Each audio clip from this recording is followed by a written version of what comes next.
Bienvenue à tous pour cette exploration d'une période vraiment fascinante, les toutes premières semaines de la vie d'un chiot. On appelle ça la période de transition.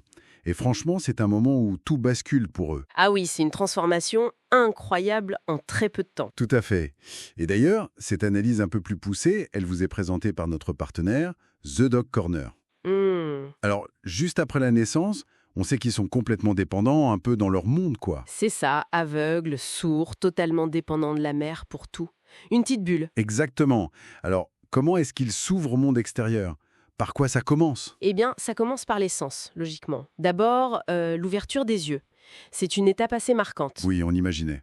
Ça se passe quand, à peu près? En général, c'est autour de la 2e, 3e semaine. Mais attention, hein, Oui. ce n'est pas comme allumer la lumière d'un coup. C'est très progressif.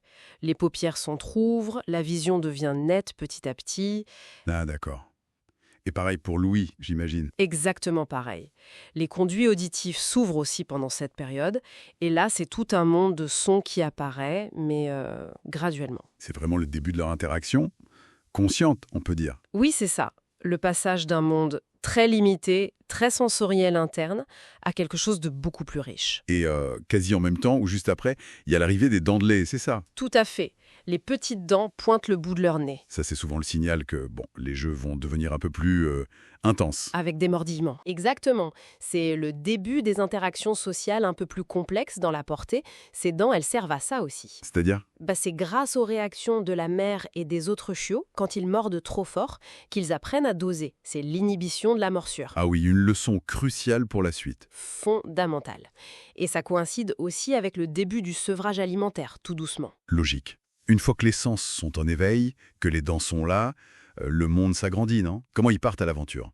Dès la 3e semaine, avec leur mobilité qui augmente, la curiosité les pousse, ils commencent à explorer l'environnement immédiat. Juste autour du nid, en quelque sorte. C'est ça, l'espace juste autour de la mère, du lieu de couchage. Ils découvrent les textures, les odeurs. C'est timide au début, mais ça s'accélère. Et j'imagine que ce n'est pas une exploration solitaire. Le contact social doit être important. Ah oui, c'est complètement lié. En explorant, ils cherchent aussi le contact. D'abord avec la mère et la fratrie, évidemment, mais très vite aussi. Et c'est là que ça devient crucial pour l'avenir. Avec les humains. Exactement. S'il y a un éleveur présent, par exemple. Ces premiers contacts humains, s'ils sont positifs, doux, ils posent les bases de la confiance envers l'homme. C'est donc vraiment là que la socialisation active démarre. C'est le coup d'envoi, oui.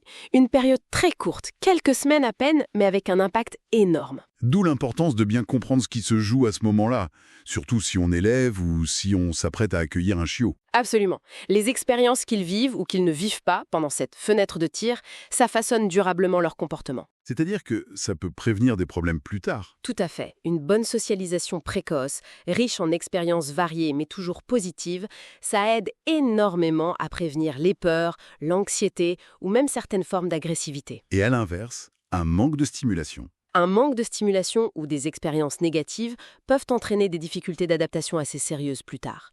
Le chien risque d'être plus craintif, plus réactif. C'est fou comme ces quelques semaines sont déterminantes. Pour ceux qui voudraient justement des conseils très concrets pour bien naviguer cette période, le guide complet proposé par The Dog Corner sur la période de transition des chiots, c'est vraiment une super ressource. Il détaille bien toutes ces étapes. Oui, il est très bien fait. Il explique comment offrir les bonnes stimulations, au bon moment, sans en faire trop ni pas assez. C'est un équilibre à trouver. Justement, pour trouver cet équilibre, n'hésitez pas à consulter ce guide de The Dog Corner. C'est plein de conseils pratiques. Donc, pour résumer un peu, quelques semaines de transformation radicale.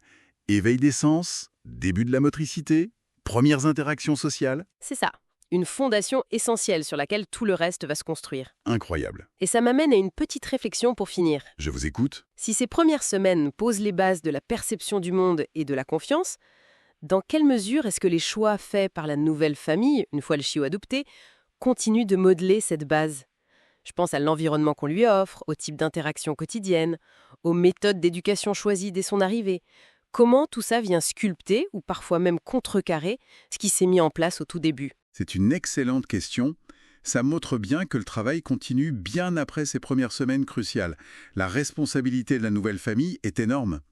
Et pour bien démarrer cette responsabilité, on le redit, le guide sur la période de transition des chiots de notre partenaire The Dog Corner est vraiment une aide précieuse.